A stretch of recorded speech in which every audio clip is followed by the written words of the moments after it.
जोहार जोहार जोहार।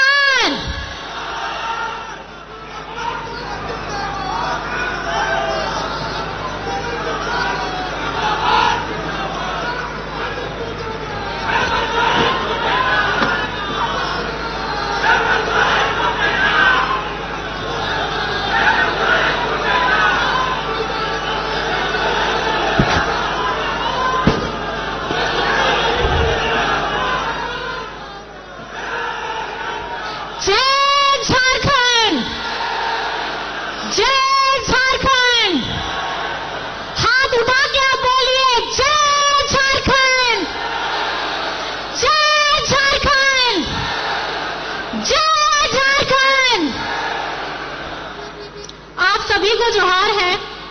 अपनी बातें रखने से पहले आज मैं हेमंत सोरेन जी का पत्र लेकर के आई हूं जो उन्होंने जेल से भेजा है।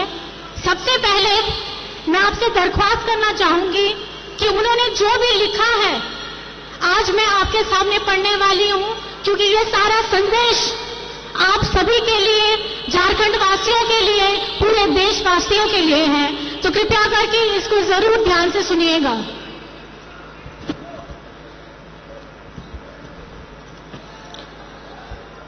उलगुलान की धरती, झारखंड में आयोजित उलगुलान न्याय महारैली में पूरे झारखंड के विभिन्न गांव, पंचायत, टोले से आए हुए बड़े बुजुर्ग, माताएं, बच्चे, बहनें और मेरे साथियों, साथ ही मेरे पूरे देश से आए हुए इंडिया महागठबंधन के नेतागणों को धरती आबा बिरसा मुंडा, सिद्धू कान्हू सहित अमीर शहीदों की इस पावन धरती पर मैं बिरसा कारा से ही आप सभी को हार्दिक अभिनंदन और जोहार करता हूं।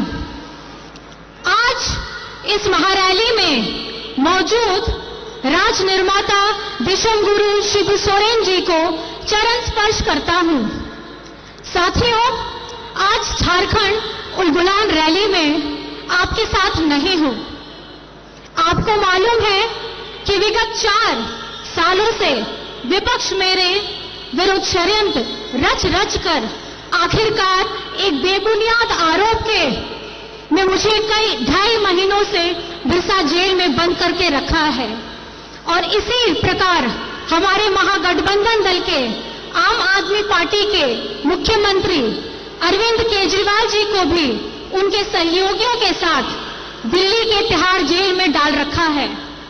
साथियों, ये आजादी के बाद पहली बार है जब किसी पार्टी के शीर्ष नेता एवं मुख्यमंत्रियों को और मंत्रियों को चुनाव के ठीक पहले सुनियोजित तरीके से बेबुनियाद आरोपों पर जेलों में डाला जा रहा है।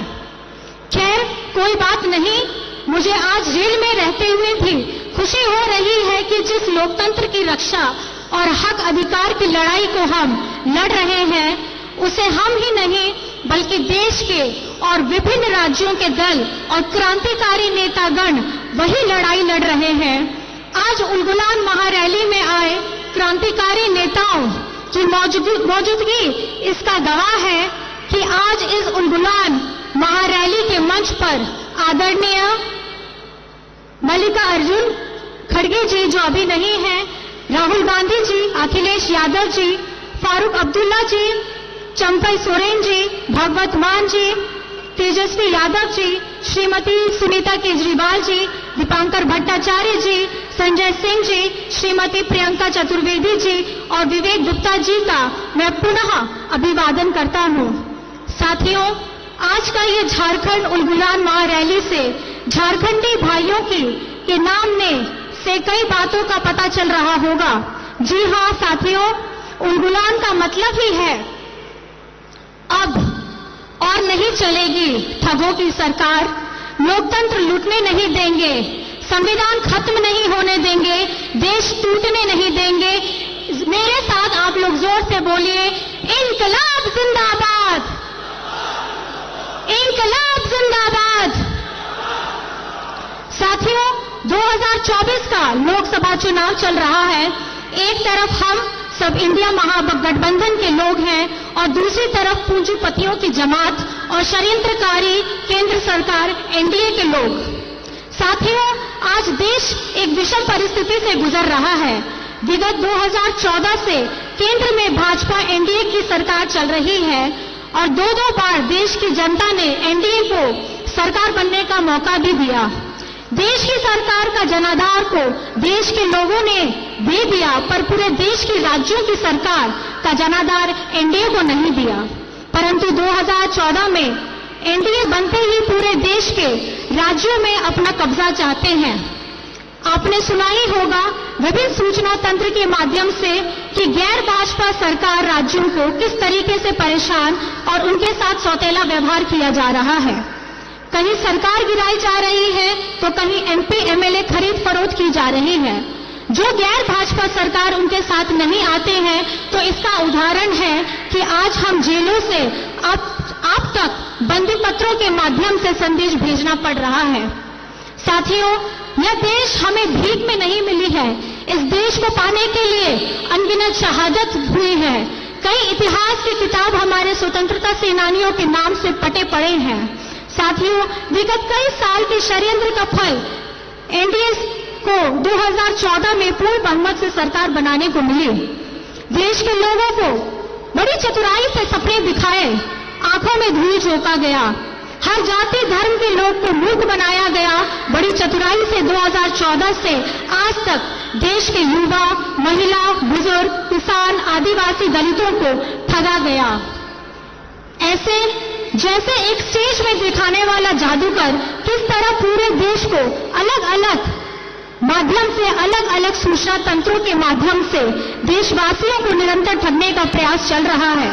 इस चुनाव में बड़े पैमाने पर केंद्र एजेंसियों का दुरुपयोग किया जा रहा है। उनके माध्यम से विपक्ष की आवाज को कुचलने का काम शुरू हो रहा है।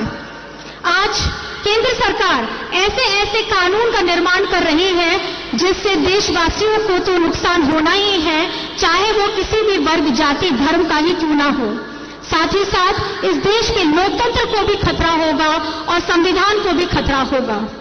साथियों, झारखंड देश का सबसे गरीब राज्य है। यहाँ के लोग गरीब हैं, पर झारखंड गरीब नहीं है। हमारे प्राकृतिक संसाधनों से पूरा देश चलता है। इसके बदले में हमें क्या मिलता है? पलायन, विस्थापन, भुखमरी, बीमारी।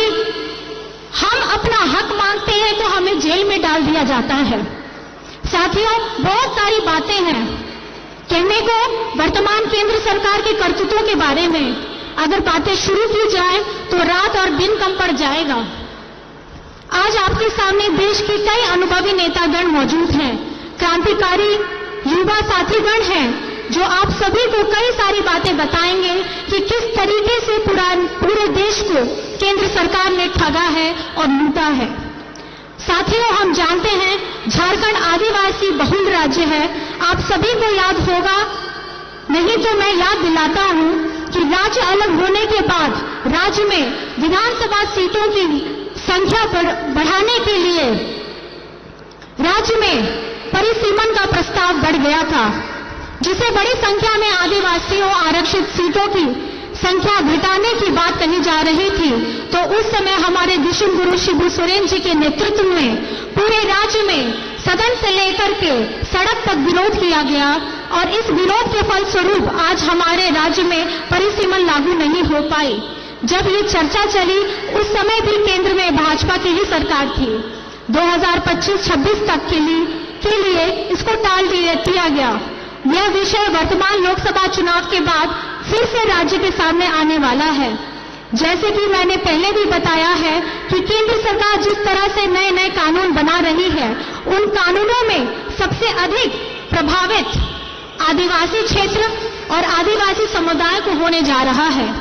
झारखंडी सदियों से जल जंगल जमीन के लिए लड़ाई लड़ता रहा है। जल जंगल जमीन के लिए हमारे अनेक पूर्वजों ने अपनी शहादत दी है और आज के परिप्रेक्ष्य में केंद्र सरकार की सोच आदिवासी, दलित, पिछड़ा, मजदूर, किसान विरोधी रहा है और इनके 10 साल के कार्यकाल में सबसे अधिक और बड़े ही निर्मम तरीके से आदिवासी समुदायों को और उनके अनुसूचित क्षेत्रों पर इनकी बुरी नजर है। उदाहरण के तौर पर आप देख सकते हैं, विगत कई महीनों से मणिपुर जल रहा है, वहां के आदिवासी बहु बेटियों की इज्जत लूटी जा रही है, पूरा देश देख रहा है, पर केंद्र सरकार चुप है। आज तक केंद्र सरकार ने कोई सूद नहीं ली है। ये है इनका आदिवासी प्रेम। लद्दाख को छठी अनुसूची में डालने का वादा कर वर्षों तक ठगा गया और अंत में छठी अनुसूची घोषित करने से मुकर गई। आज वहां के भयानक ठंड में भी लोग 0 की डिग्री में भी अपना विरोध प्रदर्शन कर रहे हैं। ये है इनका आदिवासी प्रेम। साथियों, देश में सभी शेड्यूल एरिया पर इनकी गिद्ध नजर है। झारखंड में कई महत्वपूर्ण और संवेदनशील कानून लागू हैं, जैसे CND act, SPT act, Wilkinson act इत्यादि।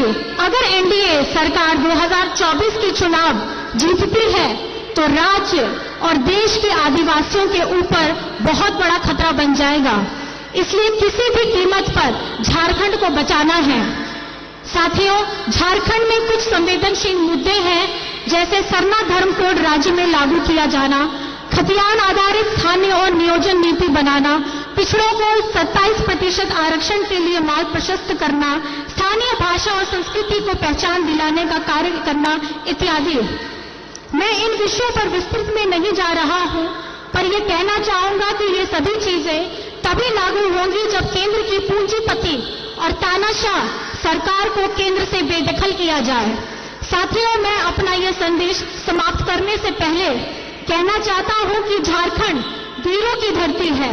हमेशा से झारखंड के मूलवासी आदिवासियों ने राज्य के हक अधिकार के लिए संघर्ष किया है, अपने संघर्षों का लोहा भी बनवाया है। झारखंड के लोग अपने हक अधिकार की लड़ाई तब तक लड़ते रहेंगे जब तक वो हासिल न हो जाए। आज उसी संघर्ष का ये नतीजा है कि वर्ष 2000 में गुरुजी के नेतृत्व में हमें